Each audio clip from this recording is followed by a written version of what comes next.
جسم والا، بہت زیادہ کھانے پینے والا یہودی، اس کی کیفیت یہ ہوگی کہ وہ کپ کپا رہا ہوگا اور کپ کپاہٹ کی وجہ سے وہ اپنے ہاتھ کے اندر اپنی تلوار کو نہ تھام سکے گا۔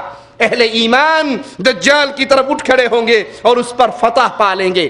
دجال جب عیسیٰ ابن مریم علیہ السلام کو دیکھے گا تو سیسے کی طرح پنگلنا شروع ہو جائے گا۔ سیدنا عیسیٰ اس کو پائیں گے اور پانے کے بعد اس کو قتل کر دیں گے۔ سیدنا عیسیٰ علیہ السلام کہاں اور کیسے نازل ہوں گے؟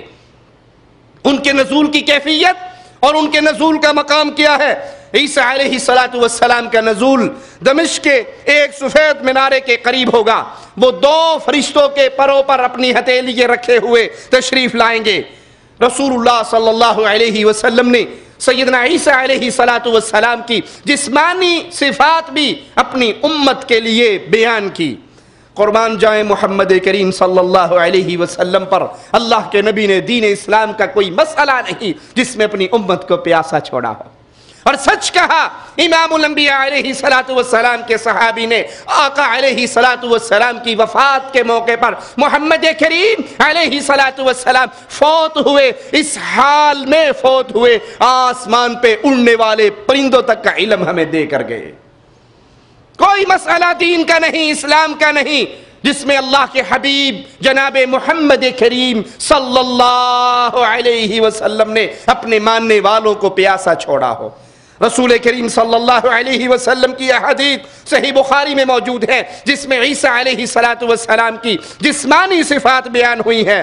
وہ درمیانے قد کے ہوں گے، یعنی نہ بہت زیادہ لمبے اور نہ بہت زیادہ چھوٹے۔ ان کا چہرے کا رنگ سفید اور سرخی مائل ہوگا۔ وہ چوڑے سینے والے ہوں گے، ان کے بال سیدھے ہوں گے، گھنگریالے بال نہ ہوں گے، گویا کہ ان کے سر سے پانی کے قطرے ٹپک رہے ہوں گے، حالانکہ ان کے بال گیلے نہیں ہوں گے۔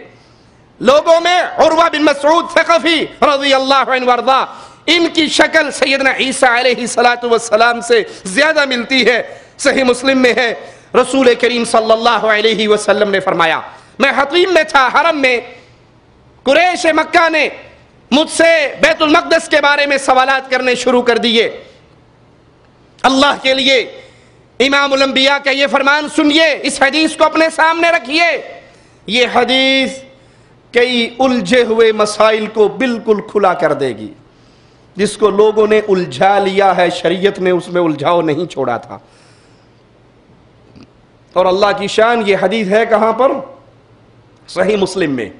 امت کا اتفاق ہے، بخاری اور مسلم یہ 2 کتابیں صحیح ترین کتابیں ہیں۔ رسول کریم صلی اللہ علیہ وسلم فرماتے ہیں، قریش نے مجھ سے سفر معراج کے بارے میں سوالات کیے، انہوں نے مجھ سے بیت المقدس کے بارے میں بعض باتوں کا سوال کیا، بعض چیزوں کا مجھ سے پوچھا جو مجھے اچھی طرح یاد نہیں تھا، وثوق سے میں اس کے بارے میں کچھ نہیں کہہ سکتا تھا، مجھے یاد نہیں تھا۔ انہوں نے مجھ سے سوال کیا، مجھے اس سے اس قدر تکلیف ہوئی جس کی کوئی مثال نہیں۔ سوچئے اللہ کے لیے، رسول کریم صلی اللہ علیہ وسلم فرما رہے ہیں کہ قریشیوں نے بیت المقدس کی بعض چیزوں کا مجھ سے سوال کیا جس کے بارے میں مجھے یاد نہ تھا۔ وہ سوال کر رہے کہ آپ کہتے ہیں ہمیں معراج ہوئی، میں معراج کر کے آیا، میں بیت المقدس گیا، تو بتائیے بیت المقدس کن چیزوں کے بارے میں؟ رسول اللہ صلی اللہ علیہ وسلم فرماتے ہیں وہ بات مجھے یاد نہ تھی، مجھے اس سے اتنا دکھ ہوا جس کی کوئی مثال نہیں۔ پھر اللہ نے بیت المقدس کو میرے سامنے کر دیا، میں بیت المقدس کو دیکھتا جاتا اور جو قریشی مجھ سے سوال کرتے جاتے میں اس کا جواب دیتا جاتا۔ یہ کہنے والوں کہ محمد کریم صلی اللہ علیہ وسلم کو علم غیب ہے، صحیح مسلم میں اللہ کے نبی کا یہ فرمان موجود ہے، سندن صحیح ہے۔ اللہ کے نبی فرما رہے قریشیوں نے مجھ سے سوال کیے، مجھے اس کا جواب یاد نہ تھا، جواب نہ دینے پر مجھے وہ دکھ ہوا جس کی کوئی مثال نہیں ملتی۔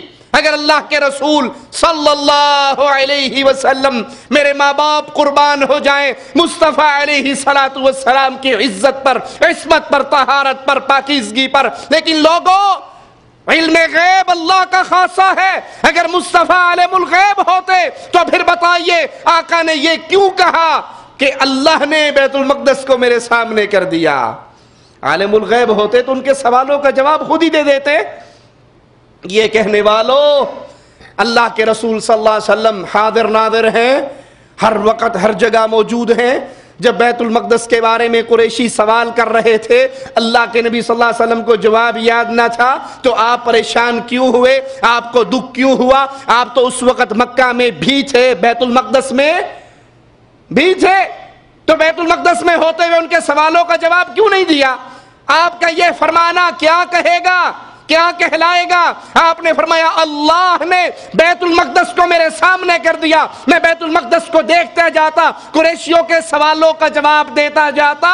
اللہ کا واسطہ ہے، اس حدیث کو سامنے رکھو، اپنے عقیدوں کی اصلاح کرو۔ اللہ کے رسول جو وحی آ جاتی مصطفیٰ علیہ السلام امت کو بتا دیتے، آپ کو پتہ لگ جاتا، اور اگر عرش والا وحی نہ کرتا، مصطفیٰ علیہ السلام کو ان باتوں کا علم نہ ہوتا۔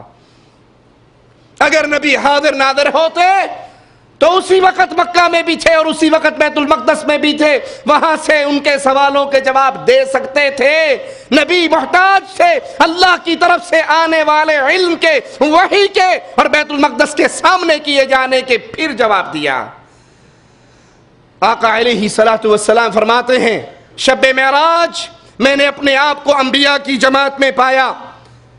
میں نے دیکھا موسیٰ علیہ السلام کھڑے ہوئے نماز پڑھ رہے، اچانک ایک شخص میرے سامنے آیا جو ہلکے گوشت والا۔ میں نے دیکھا تو وہ عیسیٰ علیہ السلام تھے اور حالت نماز میں کھڑے تھے، ان سے زیادہ مشابہت رکھنے والا عروہ بن مسعود۔ اچانک میری نگاہ ابراہیم علیہ السلام پر پڑی، وہ بھی نماز میں کھڑے تھے، ان کے ساتھ سب سے زیادہ مشابہت رکھنے والا شخص تمہارا یہ ساتھی، یعنی خود محمد الرسول اللہ صلی اللہ علیہ وسلم۔ جب میں نماز سے فارغ ہوا، کہنے والے نے مجھے کہا یہ جہنم کا داروغہ مالک ہے، اس کو سلام کیجئے۔ میں ان کی طرف متوجہ ہوا، لیکن اس نے مجھ سے سلام کرنے میں پہل کی اور اس نے سلام کیا۔ مسند احمد میں ہے، رسول اللہ صلی اللہ علیہ وسلم نے فرمایا تمام انبیاء باپ شریک بھائی ہیں، تمام انبیاء یعنی ان کی مائیں الگ الگ ہیں، یہ باپ شریک بھائی ہیں، ان سب کا دین ایک ہی ہے، تمام انبیاء کا دین ایک ہے۔ میں عیسیٰ بن مریم علیہ السلام کے سب سے زیادہ قریب ہوں، کیونکہ میرے اور ان کے درمیان کوئی اور نبی نہیں ہے۔ شبہ وہ نازل ہوں گے، اللہ کے رسول صلی اللہ علیہ وسلم فرما رہے بلا شبہ وہ نازل ہوں گے۔ جو نزول عیسیٰ کا انکار کر رہا ہے وہ فرمان محمد کا انکار کر رہا ہے صلی اللہ علیہ وسلم۔ میرے نبی علیہ السلام کی صحیح حدیث امت تک پہنچی، امت کا اتفاق، آپ فرما رہے ہیں وہ نازل ہوں گے۔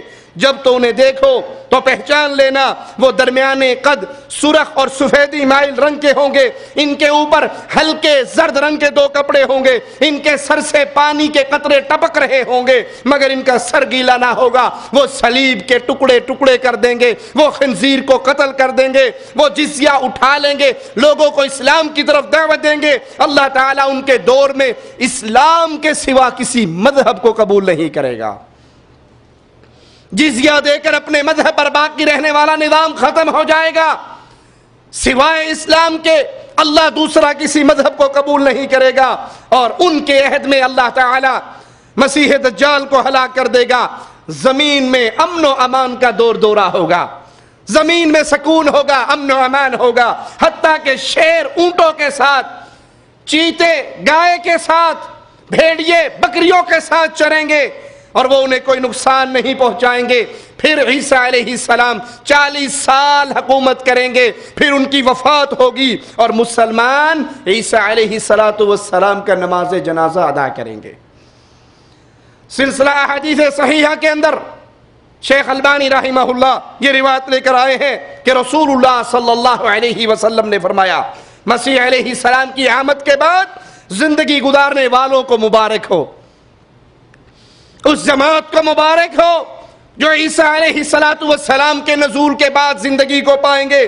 آسمان کو بارش برسانے کی اجازت مل جائے گی، زمین کو انگوریے اپنے خزانے نکالنے کی اجازت مل جائے گی، حتیٰ کہ کوئی آدمی کسی پتھر کے اوپر بھی بیج پھینک دے گا، وہ وہاں پر بھی انگوری پیدا ہو جائے گی۔ پتھر کے اوپر بھی اگر بیج ڈال دیا گیا وہاں پر بھی انگوری ہوگی. آدمی شیر کے پاس سے گزرے گا لیکن شیر اس کو نقصان نہیں پہنچائے گا. اس وقت آپ اس کی دشمنی، حسد، کینہ یہ ختم ہو جائے گا. لڑائی اور قتل و غارت بھی رک جائے گی. اس دجال کے قتل ہونے کے بعد عیسیٰ علیہ السلام کی حکومت میں امن و سکون ہوگا. لڑائی اور قتل و غارت بھی ختم ہو جائے گی. مسند احمد میں ہے رسول اللہ صلی اللہ علیہ وسلم نے فرمایا عیسیٰ بن مریم علیہ السلام عادل امام، انصاف کرنے والے حاکم بن کر نازل ہوں گے. وہ صلیب کو توڑیں گے، خنزیر کو قتل کریں گے، امن و سکون لوٹ آئے گا اور تلواروں کو درانتیوں کی شکل میں تبدیل کر دیا جائے گا. درانتی سمجھتے ہیں نا؟ پنجاب والے سمجھتے ہیں گھاس کاٹنے کے لیے. جنہیں مجھا رکھی ہے انہوں ہی پتا درانتی کی شے ہوندی. تلواروں کو درانتیوں میں تبدیل کر دیا جائے گا. قتل و غارت ختم، لڑائی جھگڑے ختم، جنگ و جدال ختم ہو جائے گا. ہر زہریلے جانور کا زہر اللہ ختم کر دے گا. ہر زہریلے جانور کا زہر ختم کر دے گا. آسمان سے رزق نازل ہوگا، زمین اپنی برکات نکالے گی. حتیٰ کہ بچہ ایک سانپ کے ساتھ کھیلے گا لیکن سانپ اسے تکلیف نہیں دے سکے گا. بھیڑیا بکریاں چرائے گا اور انہیں کوئی نقصان نہیں دے گا. شیر گائے چرائے گا اور انہیں کوئی نقصان نہیں دے گا. سیدنا عیسیٰ بن مریم علیہ السلام، ان کے ساتھیوں کا، ان کے ساتھ ملنے والوں کا، اہل ایمان کی جماعت کا مقام کیا ہے. سورہ نسائی کے اندر رسول اللہ صلی اللہ علیہ وسلم کا یہ فرمان سنیے، عصابتان من امتی، میری امت کے دو گروہ ایسے ہیں، میری امت کی دو جماعتیں ایسی ہیں، احرزہم اللہ من النار، جن کو اللہ نے جہنم کی آگ سے محفوظ کر دیا ہے. میری امت کے دو گروہ وہ خوش نصیب گروہ ہیں جن کو جہنم کی آگ سے اللہ نے بچا لیا. عصابت تغزو الہند، ایک وہ گروہ جو غزوہ ہند کا مارکہ لڑے گی، ہند کو فتح کرے گی. وہ عصابت تکون مع عیسیٰ بن مریم علیہ السلام، اور ایک وہ گروہ جو عیسیٰ علیہ السلام کے ساتھ ہوگا. ایک گروہ جو ہند کو فتح کرے گا، غزوہ ہند میں شریک ہوگا، اور ایک گروہ جو عیسیٰ علیہ السلام کے ساتھ ہوگا. اللہ ان دونوں جماعتوں پر جہنم کو حرام کر چکا ہے. غزوہ ہند سے اس حدیث میں مراد، کچھ محدثین کہتے ہیں کہ محمد بن قاسم رحمہ اللہ، جنہوں نے سب سے پہلے ہند پر حملہ کیا. یہ تو آج کی تقسیم ہے نا، انڈیا، پاکستان، سری لنکا، بنگلہ دیش. اصل میں پہلے تو یہ سارا ہند کہلاتا تھا، اور سب سے پہلے محمد بن قاسم ثقفی رحمہ اللہ نے یہاں پر حملہ کیا. ان سے وہ مراد ہیں. کچھ علماء، کچھ محدثین کا یہ قول بھی ہے کہ یہ قیامت کے قریب جا کر ایک مارکہ ہوگا، اس سے وہ جماعت مراد ہے، وہ مراد ہوں یا وہ. لیکن آج جو لوگ کشمیر کے اندر جہاد کر رہے، لڑائی کر رہے، جنگ کر رہے، وہ اس حدیث کو اپنے لیے بہت بڑی دلیل سمجھتے ہیں. سوال کرنے والوں کو جواب میں یہ حدیث سناتے ہیں کہ ہم وہ جماعت ہیں جس کے بارے میں اللہ کے نبی صلی اللہ علیہ وسلم نے فرمایا کہ وہ ہند سے جہاد کرے گی، ہند سے غزوہ لڑے گی. اللہ کے لیے غور کیجئے، یہ حدیث آج لڑنے والوں پر فٹ نہیں آتی. کشمیر کے اندر لڑنے والے مارکوں پر آج یہ حدیث فٹ نہیں آتی. اس کی وجہ کیا ہے؟ اس کی وجہ یہ ہے کہ کشمیر میں جو جنگ برپا ہے، اس جنگ کے پیچھے دو بڑے نعرے ہیں. پہلا نعرہ کشمیر بنے گا پاکستان، دوسرا نعرہ کشمیر بنے گا خود مختار.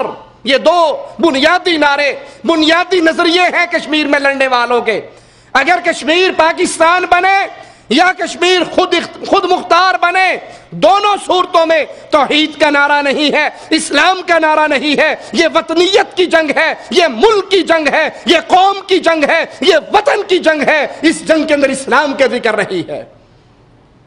وطنیت کی جنگ اسلام نہیں ہوا کرتی، قومیت کی جنگ اسلام نہیں ہوا کرتی، ملکوں کو فتح کرنے کی جنگ اسلام نہیں ہوا کرتی. اسلام کی جنگ کی بنیاد لا الہ الا اللہ ہوا کرتے ہیں. اگر وہ جہاد اس کی بنیاد لا